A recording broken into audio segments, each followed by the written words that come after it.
क्या बात है राजा? करे तू इंस्टाग्राम चलावेली का?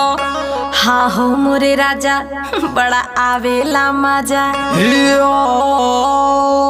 कमीनी, तू ये सब छोड़ दे।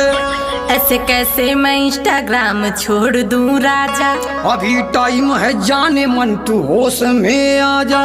इसमें क्या है बुराई, आप ही बताओ ना। देखो पूरे गांव में मेरी नाक तुम कटावो ना।